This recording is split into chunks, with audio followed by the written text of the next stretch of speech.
नमस्कार दोस्तों, भारतवर्ष में आप सबका स्वागत है। कल्कि अवतार भगवान विष्णु के 10वें अवतार हैं, जो कि कलयुग को नष्ट कर सत्युग की पुनः स्थापना करेंगे। वे एक उग्र तलवार के साथ एक सफेद घोड़े की सवारी करेंगे। कल्कि का वर्णन और विवरण विभिन्न पुराणों में भिन्न है। उदाहरण के लिए, वह केवल एक अदृश्य शक्ति है जो कुछ पाठों में बुराई और अराजकता को नष्ट करती है, और किसी में योद्धाओं की सेना का नेतृत्व करने वाले व्यक्ति के रूप में चित्रित किया गया है। कल्कि बौद्ध ग्रंथों में भी पाया जाता है।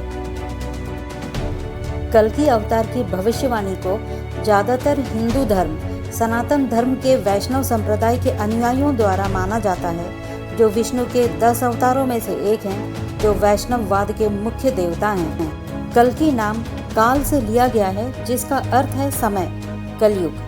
कल्कि का शाब्दिक अर्थ गंदा, पापी है, जिसे ब्रेटिंगटन अवतारी संदर्भ में समझ नहीं पाते हैं। इन्होंने ऑटो स्कोडर जैसे विद्वानों को सुझाव दिया कि मूल शब्द कारकी, सफेद घोड़ा हो सकता है, जो कल्कि में शामिल है।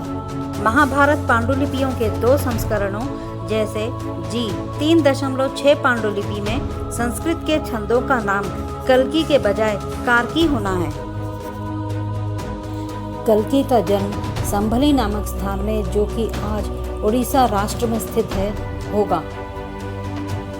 वे बुराई की ताकतों को मिटाने के लिए एक बड़ी सेना को इकट्ठा करके अराजकता और पतन को समाप्त करेंगे। बौद्ध धर्म के अनुसार कल्कि पूर्ण युग के नए चक्र की शुरुआत करेंगे, जहां लोग लंबे समय तक रहेंगे, सुखी जीवन और धार्मिक सर्वोच्च शासन करेंगे। दोस्तों, वैदिक साहित्य में कल्कि का कोई उल्लेख नहीं है। काल मल्किनम का अर्थ अंधेरे का शानदार उपशमन है, जो रुद्र, बाद में शिव के लिए वैदिक साहित्य में पाया जाता है, जिसे कल्कि का अग्रदूत माना गया है। महान युद्ध महाकाव्य महाभारत में कल्कि पहली बार दिखाई देते हैं। कल्कि अवतार विष्णु पुराण, मत्स्य पुराण और भागवत पुराण जैसे महापुराणों में पाया जाता है। महाभारत के अनुसार कल्कि परशुराम अवतार का विस्तार है। परशुराम अवतार रूपी योद्धा ने उन राजाओं को नष्ट कर दिया था जो प्रसार, अराजकता, बुराई और शक्तिहीन के उत्पीड़न के लिए अपने अधिकारों का दुरुपयोग कर रहे थे। लुइस रीमैन कहते हैं कि कल्किन का उल्लेख महाभारत में खंड मार्कंडेय में होता है, जो कि अंत में जोड़ा गया है। उनके अनुसार इस खंड में युधिष्ठिर के द्वारा कलयुग की अंत की स्थितियों के बारे में प्रश्न करना एवं त्रेता की शुरुआत के बारे में प्रश्न करना कुछ दूर अपनी स्थिति से हटा दिया गया है। यह सब कुछ एपिक में कल्कि अवतार के विषय को शामिल करने के औचित्य के लिए केवल एक उपकरण मात्र है। कर्नेलिया डी मैट के अनुसार कल्कि की स्पष्ट और सुव्यवस्थित व्यवस्था और विष्णु के शेष 9 अवतार किसी भी महापुराण में नहीं पाए जाते हैं। इन हिंदू ग्रंथों में कल्कि का कवरेज बहुत कम है, जो मत्स्य, कूर्म, वराह, वामन, नरसिंह और कृष्ण की किंवदंतियों के विपरीत है, जिनमें से सभी को बार बार और बड़े पैमाने पर वर्णित किया गया है। डीमैट के अनुसार यह संभावना थी, क्योंकि विष्णु अवतार के रूप में बुद्ध की अवधारणा की तरह कल्कि की अवधारणा कुछ हद तक प्रवाह में थी, जब प्रमुख पुराण संकलित किए जा रहे थे।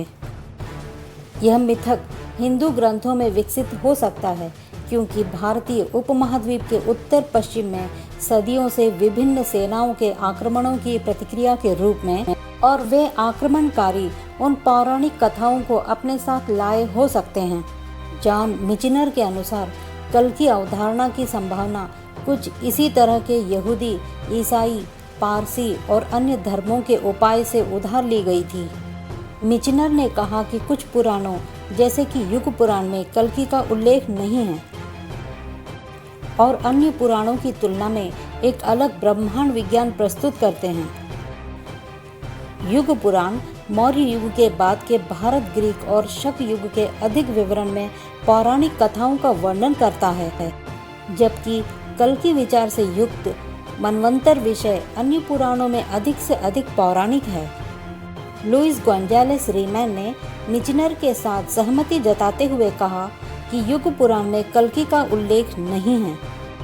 रेमन कहते हैं कि वायु पुराण एवं अन्य ग्रंथों के अनुसार यह कल्कि नहीं है जो कि कलयुग का अंत करते हैं, बल्कि एक अलग चरित्र है जिसका नाम है प्रमिति। इतिहासकार श्री अरविंद शर्मा के अनुसार कल्कि अवतार विदेशी आक्रमणों के कारण उत्पन्न हुई पीड़ा का परिणाम है।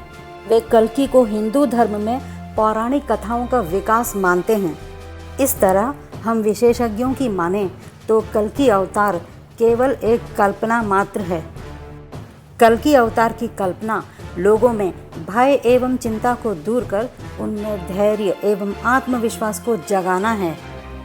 दोस्तों, आप क्या मानते हैं? क्या वास्तव में कल्कि अवतार एक कल्पना है या वास्तव में इसका कोई अस्तित्व है? यदि अस्तित्व है तो यह कल्कि अवतार कब और कहाँ होगा? जैसा कि आपने देखा, कुछ धार्मिक ग्रंथों में कल्कि अवतार का उल्लेख है। क्या आप उससे सहमत हैं?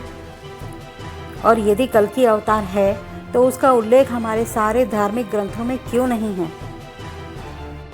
कहा जाता है कि कलयुग के अंत में कल्कि अवतार का जन्म होगा और वे कलयुग को नष्ट कर देंगे और वे सतयुग की पुनः स्थापना करेंगे, जहां लोग सुखी होंगे और लंबी आयु जिएंगे। दोस्तों, इस वीडियो को पूरा देखने के लिए आपका धन्यवाद। यदि आप इस तरह के और वीडियोस देखना चाहते हैं तो हमारे चैनल को सब्सक्राइब अवश्य करें।